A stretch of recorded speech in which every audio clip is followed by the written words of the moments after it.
a serial killer who murdered 4 girls in late 1980s Japan. Tsutomu Miyazaki was known as the Otaku Killer for his obsession with anime and pornography. In late August 1988, the parents of missing 4-year-old Mari Kano received a box in the mail. Inside the box, on a bed of fine powder, was a photo of the outfit Mari had been wearing when she disappeared, several small teeth, and a postcard bearing a message: Mari, cremated, bones, investigate, prove.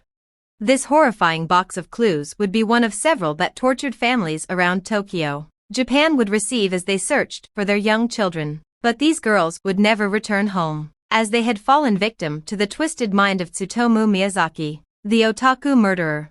Though he grew up to be one of Japan's most sadistic killers, Miyazaki started out as a meek and quiet child. Born prematurely in August of 1962 with a birth defect that rendered him unable to bend his wrists completely, Miyazaki spent most of his early childhood alone as the victim of bullying for his deformity. Miyazaki kept to himself and rarely participated in social events or made friends. He often hid his hands in photographs out of embarrassment. However, he did seem to delight in drawing and enjoyed comics while alone at home. Though he wasn't a social student, he was a successful one and he ranked in the top 10 of his class. He moved from elementary school to high school in Nakano, Tokyo, and remained a star student with the hopes of becoming a teacher. These hopes were not realized. Miyazaki's grades unexpectedly plummeted. He went to 40th out of 56 in his class and as such, did not matriculate into Meiji University. Instead, Tsutomu Miyazaki was forced to attend a local junior college and to study becoming a phototechnician instead. It is unclear exactly why Miyazaki's grades fell so swiftly, though it may have had to do with his family life. The Miyazaki family was quite influential in the Itsukaichi district of Tokyo, as Miyazaki's father owned a newspaper. Though he was expected to take over his father's job when he retired, Miyazaki expressed no interest in doing so. Convinced that they only cared about his financial and material success in life, Miyazaki shunned his family. If I tried to talk to my parents about my problems, they'd just brush me off, he told police following his arrest. The only person he didn't excommunicate was his grandfather, who Miyazaki felt was the only person that cared about his personal happiness. He felt his younger sisters despised him, but felt he had a closer relationship with his older sister. In college, Miyazaki's strangeness only deepened. He took crotch shots of female players on the tennis courts. He pored through pornographic magazines, but these became boring to him too. They black out the most important part, he once said. By 1984, Miyazaki began to seek out child porn, which was not hampered by censorship as obscenity laws in Japan only ban pubic hair, not sex organs. Though he lived with his parents and sisters, Miyazaki spent most of his time with his grandfather. Though he recalled that during this period he considered suicide, he remembered his grandfather helping him through. Then, in 1988, his grandfather died. In Tsutomu Miyazaki's mind, the worst had happened. Looking back, this is what experts believed was his tipping point. Whether Tsutomu Miyazaki had this disturbance in him all along or developed it in response to his grandfather's death is unknown, though timing suggests that following death, Miyazaki had transformed.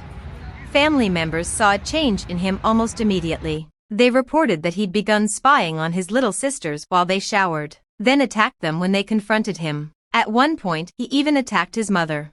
Miyazaki himself admitted that after his grandfather was cremated, he ate some of the ashes in order to feel close to him while distancing himself from his family.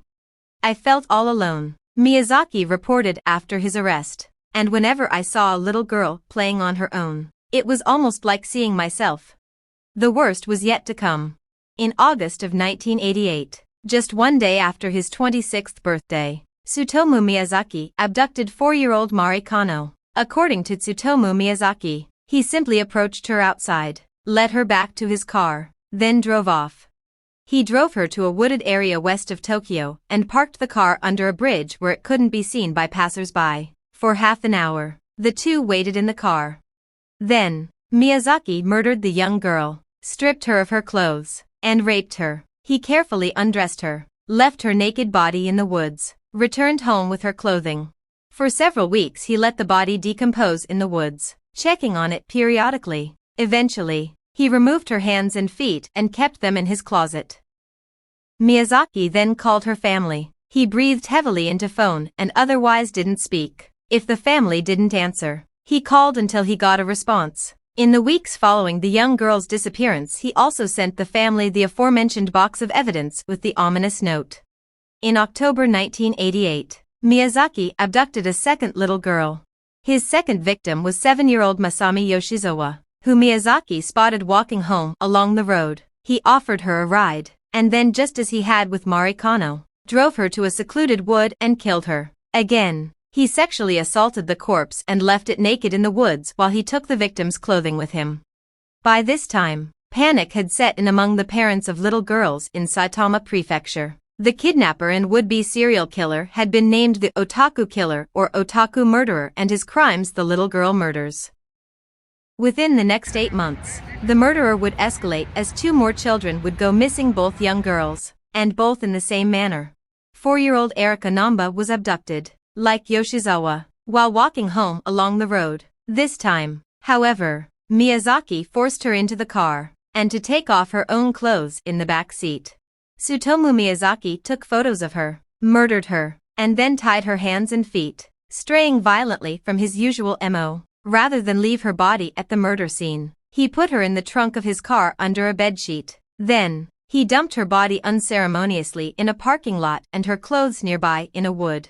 Like Mari Kano's family, Erika Namba's family also received a disturbing note, pieced together from magazine clippings. It read, Erika, cold, cough, throat, rest, death. The Otaku killer's final victim was one of his most disturbing. Miyazaki abducted 5-year-old Ayako Namoto in June of 1989. He convinced her to let him photograph her, then murdered her and took her corpse home, rather than dump it in the woods as he'd previously done. At home, he spent 2 days sexually abusing the corpse, photographing her and masturbating, as well as dismembering the body, and drinking the little girl's blood. He even munched on her hands and feet. As soon as she began to decompose, Miyazaki dismembered the rest of her body and deposited the parts in various locations around Tokyo, including a cemetery, a public toilet, and nearby woods. However, he began to fear that the police would find the parts in the cemetery, and 2 weeks later he returned to retrieve them. After that, he kept the dismembered body at his home in his closet. The police identified Kano's remains from the box he had sent her parents. Tsutomu Miyazaki watched the police announce their discovery and sent the parents a confession letter in which he described Kano's 4-year-old body in decomposition. The Otaku killer was finally apprehended as he was attempting his 5th kidnapping. In July of 1989, Miyazaki spotted 2 sisters playing in their yard. He managed to separate the youngest one from her older sister and drag her to his car. The older sister ran to get her father, who arrived to find Miyazaki taking photos of his daughter in the car. The father attacked Miyazaki and got his daughter out of the car but was unable to subdue Miyazaki, who fled on foot. However, he circled back later to retrieve the car and was ambushed by police. After arresting him, they organized a search of his car and apartment, which turned up incredibly disturbing evidence. In Miyazaki's apartment, police found over 5,000 videotapes, some of anime and slasher films, and some homemade videos of himself abusing corpses. They also found photographs of his other victims and pieces of their clothing. And, of course, they discovered the body of his 4th victim, decomposing in his bedroom closet, her hands missing. Throughout his trial, Tsutomu Miyazaki remained incredibly calm. Reporters noted that he was almost indifferent to his arrest and entirely unbothered by the things he had done or the fate he was facing. He answered questions calmly, and appeared almost rational in his thinking, despite the fact that he had committed senseless crimes. When asked about his crimes, he blamed them on Ratman, an alter ego who lived inside him and forced him to do terrible things. Psychoanalysts who examined him during the trial pinpointed his lack of connection with his parents as an early sign of his disturbance. They also noted that since he had no connection with his family, he had instead turned to a fantasy world, including manga and slasher films, to give him solace.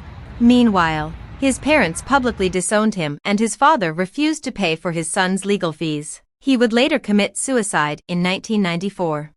The term otaku means one with obsessive interests, particularly in manga or anime, and the media immediately branded Miyazaki as such. Enthusiasts of the art form rejected the label and argued that there was no basis for their claims that manga had turned Miyazaki into a killer. In the modern day, this argument could perhaps be likened to those that assert video games promote gun violence. Though 3 separate analytic teams examined him during his 7-year trial to determine whether or not he was feeble-minded, and thus entitled to a short sentence, the courts eventually found Miyazaki of sound mind, and thus eligible for the death penalty. In 2008, his sentence was carried out and Tsutomu Miyazaki, the otaku killer, finally answered for the terrible crimes he committed. He was hanged.